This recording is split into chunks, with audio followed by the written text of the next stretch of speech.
বাড়ির বাইরে রং করার সঠিক নিয়ম জানো। কিছু ভুল আছে, এই ভুলগুলো যদি করেন জল ড্যাম, নোনা, রং খুলে পড়ে যাওয়া, রং ফ্যাড হয়ে যাওয়া, চগলা হয়ে উঠে যাওয়া এইরকম সমস্যা দেখা দেবে। তাই ওই ভুলগুলো করা যাবে না। চলুন বাড়ির বাইরে রং করার সঠিক নিয়ম জেনে নিই।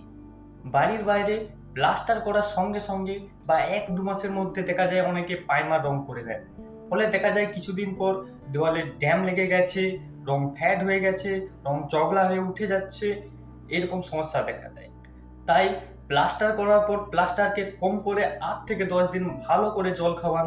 তারপর কম করে 3 থেকে 4 মাস দেওয়ালকে রেস্ট দিয়ে দিন। দেওয়াল শুকনো হওয়ার পর তারপর প্রাইমার রং করুন। আর যদি সঙ্গে সঙ্গে করেন তাহলে যে সমস্যাগুলো বললাম এই সমস্যা দেখা দেয়। 3-4 মাস পর দেওয়ালে প্রাইমার করার 2-3 দিন আগে দেওয়ালকে ভালো করে জল দিয়ে ধুয়ে নিন। কারণ দেওয়ালে ধুলো জমে থাকে, আর সেই ধুলোর উপর যদি আপনি প্রাইমার রং করেন তাহলে রং ভালোভাবে ধরবে না, চগলা হয়ে উঠে যাবে।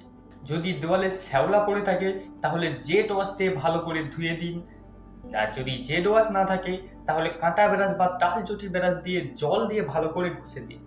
মোট কথা পরিষ্কারটা আপনাকে ভালোভাবে করতে হবে। নোংরার উপর যদি রং করেন তাহলে রং চগলা হয়ে যেতে পারে কিছুদিন, তাই পরিষ্কারটা ভালোভাবে করবেন।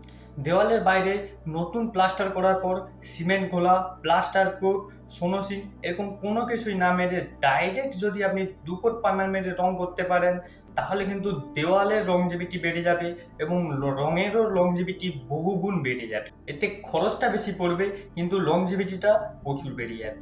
যদি খরচ কমে চান তাহলে সিমেন্ট ঘোলা, প্লাস্টার কোট বা সোনোসিন মেরে 2 কোট প্রাইমার 2 কোট রং করুন। যদি প্লাস্টার কোট বা সোনোসিন মারেন তো প্লাস্টার কোট সোনোসিন মারার পর 2 থেকে 3 দিন ভালো করে জল খাওয়ান, তারপর 1 সপ্তাহ ভালো করে রেস্ট দিন দেওয়ালকে, তারপরেই প্রাইমার রং করুন।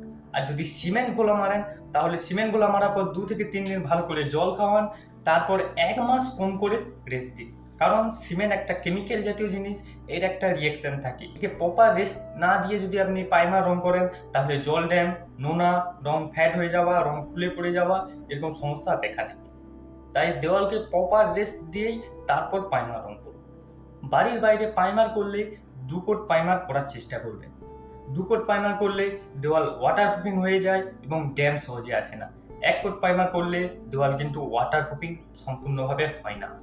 দেওয়ালে যদি ক্র্যাক বা ফাটা থাকে 10 mm পর্যন্ত ক্র্যাককে আপনি বিভিন্ন কোম্পানি ক্র্যাক ফিলার আছে সেই ক্র্যাক ফিলার দিয়ে বন্ধ করতে পারবেন। ক্র্যাক ফিলার কিভাবে মারবেন? প্রাইমার করার আগে ক্র্যাক ফিলারটা ভালো করে মেরে দিন, তারপর প্রাইমার রং করুন। এই হলো বাড়ির বাইরে রং করার কিছু নিয়ম। এই নিয়মগুলো মেনেই বাড়ির বাইরে রং করবেন, না হলে কিন্তু যে সমস্যাগুলো বললাম ওই সমস্যাগুলো দেখা দেবে। যারা চ্যানেলে নতুন, চ্যানেলটিকে সাবস্ক্রাইব করে পাশে থাকা বেল আইকনটি টিপে দেবেন। ভিডিওটি ভালো লাগলে লাইক করবেন, কমেন্ট করবেন আর শেয়ার করবেন। ভালো থাকুন, সুস্থ থাকুন।